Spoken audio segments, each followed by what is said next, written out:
নমস্কার, অমল দাস রিসাইটেশন চ্যানেলে জানাই সকলকে স্বাগত। আজকে চলে এলাম রানাঘাটে 34 নম্বর জাতীয় সড়কে। দেখুন কি সুন্দর এই জাতীয় সড়ক নির্মাণ করা হয়েছে। আপনারা সকলেই অবগত আছেন, রানাঘাটে চারটি ফ্লাইওভার তৈরি হয়েছে।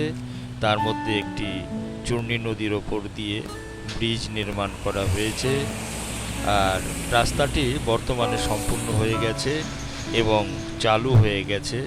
আমার পেছনে যে রাস্তাটা নিচের দিকে নেমে গেছে, এটি সার্ভিস রোড, অর্থাৎ মেইন রোড থেকে রানাঘাট টাউনে পৌঁছানোর যে রাস্তা, সেটি কিন্তু নিচের দিকে নেমে গেছে।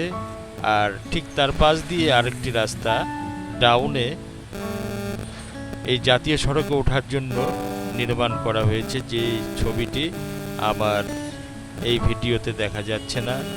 আমি ধীরে ধীরে এগিয়ে যাচ্ছি চূর্ণী নদীর ব্রিজের দিকে। এক অদ্ভুত সুন্দর রাস্তা নির্মাণ হয়েছে এই রানাঘাটে। আর রাস্তার কাজ কিন্তু আংশিক বাকি রয়েছে। রাস্তা সম্পূর্ণ হয়ে গেছে, কিন্তু গার্ড ওয়াল তৈরি করা হচ্ছে। কিছু অংশের গার্ড ওয়াল এখনও কিন্তু সম্পূর্ণ হয়নি। সেই গার্ড ওয়ালগুলি এখন তৈরি করা হচ্ছে, রড বাইন্ডিংস হচ্ছে। দেখুন এখানে কাজ করে যাচ্ছে এখানকার যে লেবাররা, তারা কিন্তু দিবারাত্রি এখানে কাজ করে যাচ্ছে। আর এই কাজে ব্যবহার করা হচ্ছে অত্যাধুনিক যন্ত্রপাতি এবং মেশিন। দেখছেন সেই জাতীয় সড়কের চিত্র। খুবই সুন্দর একটি জাতীয় সড়ক তৈরি হয়েছে, কিন্তু এই জাতীয় সড়ক নির্মাণ করার ফলে রানাঘাটের মানুষের কিন্তু খুব একটা লাভ হয়নি। লাভ যেটা হয়েছে সেটি গাড়ি ঘোড়া চলাচলের। তার কারণ রানাঘাটের মানুষকে কলকাতা অথবা কৃষ্ণনগর সহ বহরমপুর উত্তরবঙ্গগামী যে সমস্ত বাস সেই রাস্তায় চলাচল করে, সেই বাসগুলিকে ধরতে গেলে তাদের কিন্তু কঠিন সমস্যার মুখে পড়তে হচ্ছে।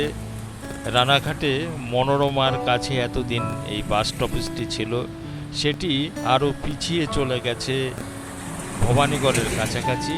সেখানে মিশন গেটের ওপর দিয়ে যে ফ্লাইওভার তৈরি হয়েছে, সেই ফ্লাইওভার যেখানে এসে মিশেছে, প্রায় 500 মিটার জায়গা সমতলের উপর দিয়ে গেছে, আর বাদ বাকিটা কিন্তু ফ্লাইওভারের উপর দিয়ে চলে গেছে।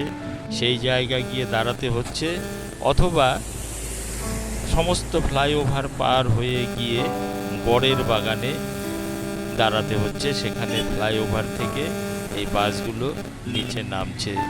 দেখুন টোটোও কিন্তু চলছে এই রাস্তা দিয়ে আপ এবং ডাউনে।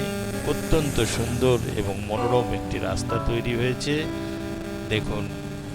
আর আমি কিন্তু এখন রয়েছি চূর্ণী নদীর পুরনো ব্রিজের উপরে।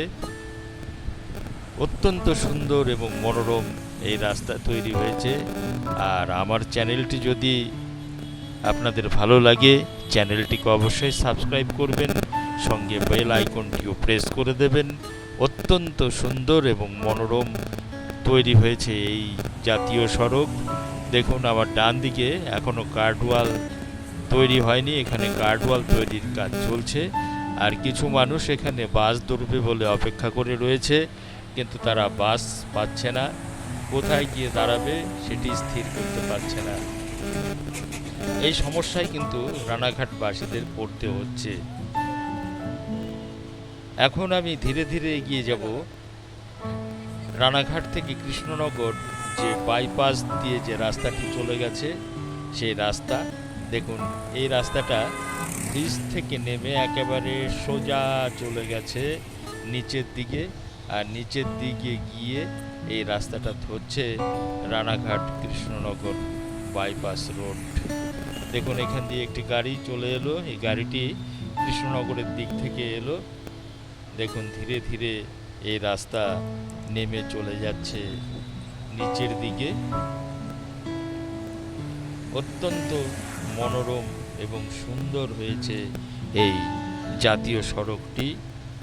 বর্ডারগুলিকে, গার্ডওয়ালগুলিকে কালো এবং সাদা রং করে দেওয়া হয়েছে, অত্যন্ত সুন্দর। আমি ধীরে ধীরে এগিয়ে যাচ্ছি আইসতলা মোড়ের দিকে, অর্থাৎ পুরনো ব্রিজ থেকে আমি